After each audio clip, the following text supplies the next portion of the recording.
प्रधानमंत्री का कहना है कि इंडिया गठबंधन वाले मुजरा करे, क्या कहना है उस पर? देखिए, मैंने आपसे कहा कि जब आत्मविश्वास लड़खड़ाता है तो जवान भी लड़खड़ा जाती है।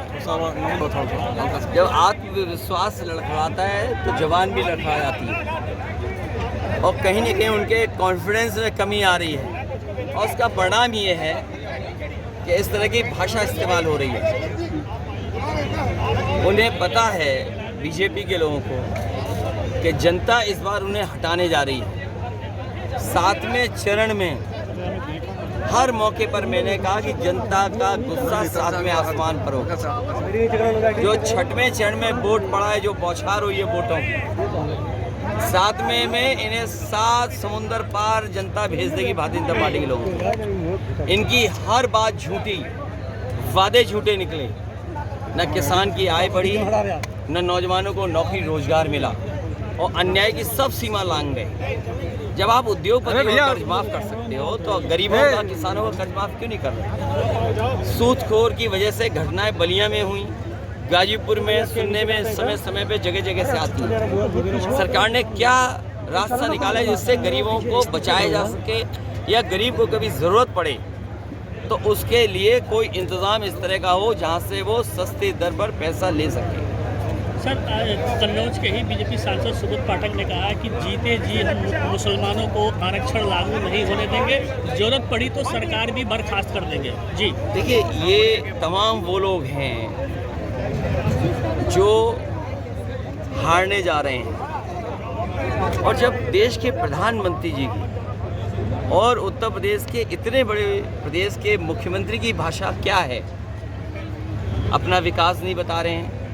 वैसे तो हर गरीब के लिए वो बुलडोजर तैयार रखते हैं, अगर कहीं घर गिराना हो, मकान गिराना हो तो बुलडोजर तैयार रहता है। लेकिन जितने भी पेपर लीक हुए हैं, पेपर लीक करने वालों के एक के घर पे ही बुलडोजर चला हो तो बता दीजिए। और ये बुलडोजर जानबूझ करके नहीं चलाया, क्योंकि पेपर लीक करने में सब बीजेपी के लोग शामिल हैं। ये पेपर लीक नहीं हुए हैं, ये सरकार ने पेपर लीक कराए हैं, जिससे नौजवानों को नौकरी न देनी पड़े। नौकरी न मिलने से केवल उनका सपना नहीं टूटा है नौजवानों का, 1/3 जीवन इस सरकार ने बर्बाद किया है। उसका जवाब इस बार जनता वोट डाल के देगी। अग्निवीर व्यवस्था हमेशा हमेशा के लिए ख़त्म होगी, और जो आरक्षण को लेकर के खिलवाड़ करना चाहते थे, मुझे खुशी है इस बात की कि बहुजन समाज के लोगों ने, और ख़ासकर वो लोग जो बाबा साहब भीमराव अम्बेडकर जी के रास्ते पे चलने वाले लोग, उन्होंने संविधान की लड़ाई को अपनी लड़ाई समझ लिया।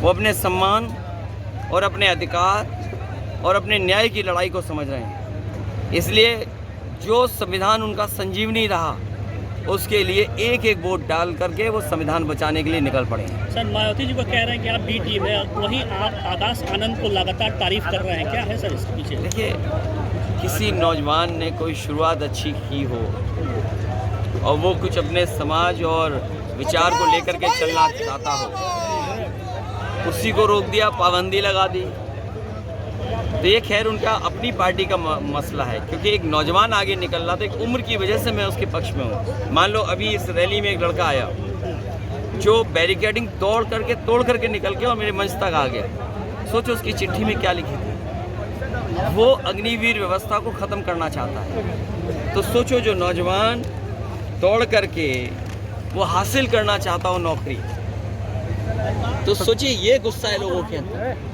आपने अग्निवीर आदि अधूरी कर दी, कल को आप इन खाकी वालों की नौकरी 4 साल की 3 साल की कर दोगे। क्या है, आप क्या कर रहे हैं यहाँ से देश के साथ? और फिर जो गांव का नौजवान था, बलिया, गाजीपुर, पूर्वांचल का, ये वो है जो फौज में जाकर के सम्मान की नौकरी करना चाह रहा था। आपने उसे सम्मान की नौकरी से दूर कर दिया। ये जो पीडीए परिवार है, ये पीडीए और पी से पूर्वांचल, तो पूर्वांचल और पीडीए परिवार और पी से ही प्रोग्रेसिव, एनडीए एन निगेटिव हैं। ये नकारात्मक राजनीति करते हैं। एनडीए मतलब निगेटिव, नकारात्मक राजनीति करते हैं, और जो एन से हैं वो भी नकारात्मक हैं। इसीलिए उनकी भाषा बदल गई। पी प्रोग्रेसिव हैं, पी पीडीए परिवार सबको साथ लेकर चलने वाले लोग हैं। सर आजमगढ़ में देखा जाए तो धर्मेंद्र यादव के खिलाफ जो है अपर्णा यादव भी प्रचार करने उतरी है, इसको कैसे देखते हैं? कोई बात नहीं, ये कोई बड़ा मुद्दा नहीं है। जी सर, बड़ा मुद्दा ये है कि बलिया आते आते डबल इंजन के इंजनों का धुआं क्यों निकल जाता है। अपर्णा यादव का जो प्रचार है सर, अपर्णा यादव का जो प्रचार है, यादवों पर कोई असर पड़ेगा? यादव वोटरों पर आजमगढ़ में सर अपर्णा यादव ये लड़ाई संविधान बचाने की है। इस पीडीए परिवार के साथ सब जुट गए हैं और हमारे सनातन जी का नाम तो जानते ही हो ना, जिसकी शुरू अंत है ही नहीं, सनातन। और इन्होंने तो पहले दिन ही चुनाव जीत लिया, उससे बेहतर और कौन चुनाव जीत सकता है। पिछली बार तो रह गए थे, लेकिन इस बार रहने वाले नहीं हैं, इस बार लोकसभा में जाने वाले हैं। उनकी तस्वीर मुख्यमंत्री के साथ है, तस्वीर बीजेपी वालों के साथ है। अभी इतना बड़ा महिला सम्मेलन किया, लेकिन बीएचयू की बेटी के साथ जो अन्याय हुआ उसको याद ही नहीं आया उन्हें। और सबसे ज़्यादा असुरक्षित महिलाएं और बेटियां अगर कहीं हैं तो बीजेपी की सरकार में। आज ही आपने देखा होगा राजधानी में एक आईएएस परिवार के घर पर चोरी हो गई, डकैती हुई, पत्नी को मार दिया। ये कानून व्यवस्था है, सोचिए। एक आईएएस की पत्नी की हत्या हो जाए उसके घर में, और क्या कह रही है लॉ एंड ऑर्डर। इन्होंने लॉ एंड ऑर्डर अलग अलग कर दिया। ये लॉ एंड ऑर्डर केवल धर्म के आधार पे देखते हैं, अपने वोट के आधार पे देखते हैं। इससे ज़्यादा अन्याय और इससे ज़्यादा संविधान की धज्जियाँ कभी नहीं उड़ी होंगी जो भारतीय जनता पार्टी की सरकार में नौकरी मिलेगी। सर चुनाव के दौरान टर्नआउट और हो ज़्यादा हो, मुझे खुशी है कि बड़े पैमाने पर लोग निकल रहे हैं और सरकार के खिलाफ मतदान कर रहे हैं। सर चुनाव के दौरान पश्चिम बंगाल में लगातार हिंसा हो रही है जो पुरानी कश्मीर की याद दिला रही है, इसको कैसे देख रहे हैं सर? क्या बोल रहे हो आप, किस दुनिया में चले जाते हो जी, पता नहीं कहाँ चले गए जी। मैं आपकी है कि बड़े पैमाने पर लोग निकल रहे हैं और सरकार के खिलाफ मतदान कर रहे हैं। सर चुनाव के दौरान पश्चिम बंगाल में लगातार हिंसा हो रही है जो पुरानी कश्मीर की याद दिला रही है, इसको कैसे देख रहे हैं सर? क्या बोल रहे हो आप, किस दुनिया में चले जाते हो जी, पता नहीं कहाँ चले गए। जी। मैं आपसे कह रहा हूँ, प्रधानमंत्री जी का कॉन्फिडेंस लड़खड़ा गया है और हमारे मुख्यमंत्री जी ने योगा करते करते कैसे डगमगा रहे थे, याद है?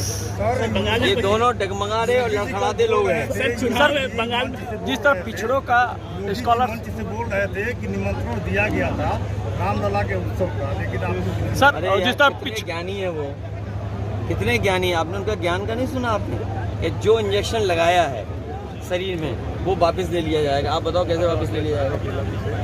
इतना तो ज्ञान है उनके पास। भगवान जिसको बुलाते हैं उसे कोई रोक नहीं सकता। सर इस बार और कब बुलावा आ जाए किसी को पता है। सर बंगाल में हिंसा नहीं हो जब रही है बुलावा आएगा तो जाएंगे। सर बंगाल में हिंसा नहीं हो रही है। चुनाव में हिंसा कल एक प्रत्याशी को दौड़ा करके उसको देखिए, किया गया। आप बताइए, बीजेपी के लोग बूथ कमेटियों को लूट कमेटियां बना रहे थे, लूट बूथ। सोचिए, वो तो रोका गया। यूपी में नहीं देखा आपने? यूपी में जिस तरीके से लूटना चाहते थे, हमें खुशी है अपने कार्यकर्ताओं पे कि जिम्मेदारी से वो खड़े दिखाई दी। सर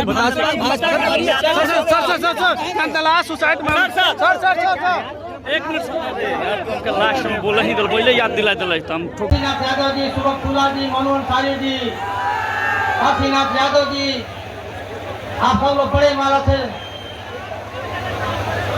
भाई राम इकबाल सिंह जी, साथी राम जी गुप्ता जी, अनिल राय जी, जोरदार ताली बजाकर स्वागत करें। नेपाल का स्वागत हो रहा है, जोरदार ताली बजाकर स्वागत करें। तालियों में गुम होने चाहिए, जोरदार ताली स्वागत करें। अखिलेश